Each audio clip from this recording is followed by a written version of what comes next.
festering. And Marx, of course, is this towering intellectual. Karl Schurz, a German-American in our country, once met Marx in Germany. Marx never comes to America. And he said, he is the most provocative and condescending person I've ever met in my life. This guy whose theories are behind the Soviet Union, Red China, Red Korea, yet today, Karl Marx. Well, anyway, Karl Marx, this big hirsute lion guy, comes by Weitling drinking at the saloon, the leader of the Christian Socialists, in 1848. And he starts asking him about the labor theory of value, what Weitling knows about it. Of course, Marx believed that the only real value is what workers put into it. And Weitling said something about, well, I don't know anything about that, but I do believe that we should be a brotherhood and that we should work together. And Marx said, but ignorance never helped anybody! And that was kind of like the marking of the ways. After this, the European socialist movements become atheistic. They become revolutionary. They want bloodshed. And this is Karl Marx, that the working class is going to take over the society, have their own leaders. So bad are some conditions in the 20th century that we also have a black flag flying in many American cities. That's the flag of anarchism, along with the red flag of socialism. Now you may say that Marxism, well, that wasn't something really new down here in Texas, but actually in the election of 1914, more people voted for the Socialist Party in Texas than the Republican Party. Of course, the Republican Party didn't have any people in it. But there was a representation. Texarkana, for instance, had a big sawmill, and there were some socialist red flag types. Not a lot of anarchists in Texas, but there were a huge movement, as we'll see in Chicago, with the black flag, and they were under Bakunin. Does anyone know, how was the anarchist movement different from the socialist movement? So you've got Michael Bakunin, a Russian theorist whose teeth fell out when he was in a Tsarist prison in Russia, and was really angry. And then you've got Karl Marx, the guy who worked in the London Library all the time and fired off these missives and began to command a labor movement, Social Democratic Party in Germany, and then various socialist parties. And the Bolsheviks were to take off, to seize power in Russia in 1917. So the question is, how are the anarchists, the black flag, different from the red flag of the socialist Marxists? And the answer is that the anarchists wanted to destroy not just the leaders of capitalism, but also the political establishment. The anarchists wanted a really bloody revolution. And the socialists wanted a disciplined revolution led by the working class, the people who already go to work on time and are sort of disciplined. The anarchists wanted to feed on those darker elements of society, the criminals, the prostitutes, who were building up a lot of rage inside. It would really light it up in a supernova. I don't know if you've ever read anything about those Columbine boys, that shot up that school in Colorado a number of years ago. What did those boys do before they killed all their classmates? Did they talk about girls? Did they watch films that incited violence? They talked to one another, according to an FBI report anyway, they talked to one another about how much they hated people. Ooh, I can't stand that shit. It disgusts me. I like to rip her heart out. When you start talking like that, back and forth, you start building up this really rage. I'm so mad. Well, it was then enacted. And this is what the anarchists were doing, basically doing this rage. So this is very scary for middle-class people or people that are more in favor of the American way. We have this revolutionary ideology around. Well, who's going to win? It's going to be the Knights of Labor, it's going to be the AFL, it's going to be the socialists, it's going to be the anarchists. Or will all the workers just sort of leave and join the Horatio Alger crowd or join a church or what? Well, I think a good symbolic meaning ground for the outcome of this working class struggle in the 19th century is the case of the Homestead strike. It kind of encapsulates it all. In 1892, this was in the town of Homestead, Pennsylvania. Now, for many years, this town had a very strong union, which was kind of like the AFL, the Amalgamated Association. In fact, the mayor of the town, John McLuckie, was a member of this Amalgamated Association. And then Carnegie came along, the Steel King, and bought out the works. He bought out the factory. And he wanted to put in non-union personnel. So here's this Judas of labor, as he was sometimes called, Carnegie, the former blue-collar guy that was sweating, the steam gauges, and suddenly walked into the heaven of white-collar work. The same guy, when he gets older, he's trying to bust the unions. And so this is very, something that these workers very much oppose. And there's, the Knights that are there, the FFL, one signal that the Knights are losing at this point is that the Knights are seen as kind of ineffective against this kind of thing. And the FFL's got a better war treasury. So the Knights are coming up the way. Interestingly, socialists in America watch the strike going on, but don't really do much. It's the anarchists that prove to be more influential in American history that actually enter into this whole strike at Homestead. And what we have here is a woman, Emma Goldman, who's sometimes called Red Emma, because later she becomes more of a Marxist. At first, though, she's an anarchist. She goes from black to red, basically.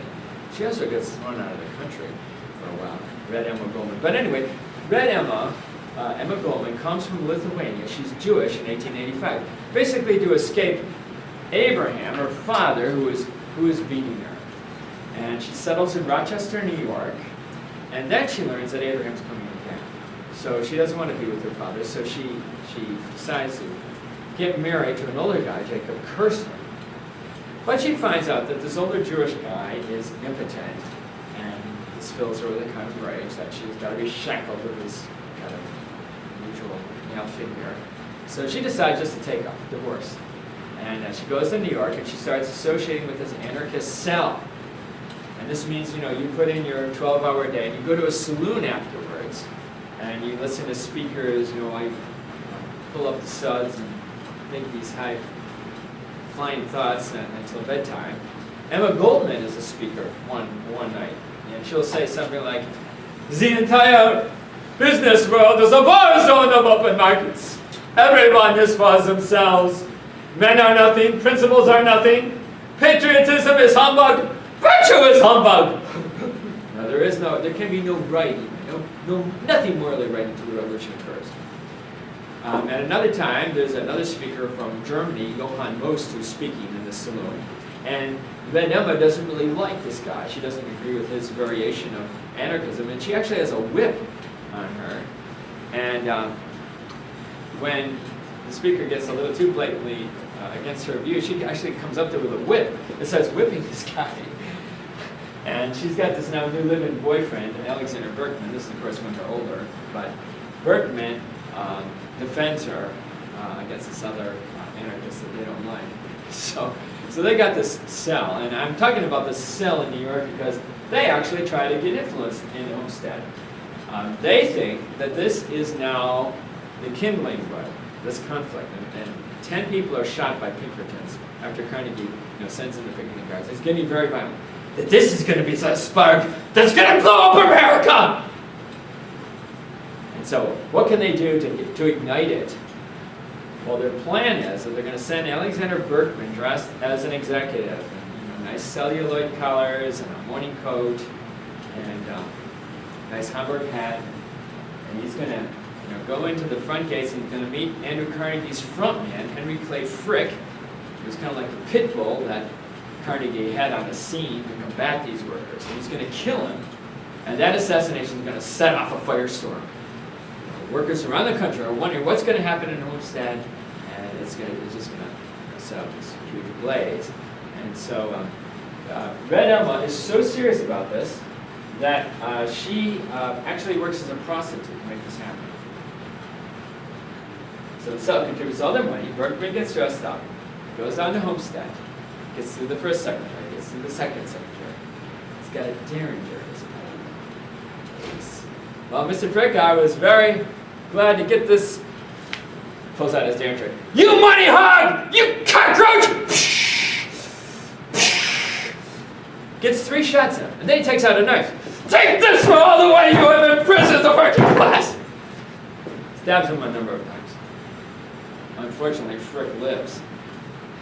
And the next day, people feel a kind of double sympathy with the American-born Frick against these Lithuanian Jewish communist anarchist types, because Frick also had a wife who gave birth to a stillborn child that same morning, that of course neither Red Emma or Alexander Berkman knew about. So, well, Berkman at least didn't have to face the murder rap because he didn't succeed in killing Henry Clay Frick, and later on those two will be deported to Russia, courtesy of the United States. But for now, let us note that this Homestead strike is a symbolic defeat for labor at this time. The working class in the town is defeated. John McLucky, the mayor, moves to Mexico. He just can't take it anymore. The union is busted. Carnegie wins. The AFL is already fizzling out. I'm sorry, the Knights of Labor are already fizzling out. The AFL will be the one union that goes forward from this. The anarchists are totally discredited. They're seen as alien, non-American. They actually, instead of setting off the blaze, are seen as pariahs. And there's a tremendous amount of hatred. So the one figure that emerges from Olmsted, and he's not that powerful yet, but he'll get more powerful in the 20th century, is Sam Gompers. Still, though, the workers will never have more than 10% of the working class organized in the 19th century. And basically, the number of child labor is going to double. The number of industrial deaths remains around 40,000. They do not get better hours. They do not get better wages as a whole.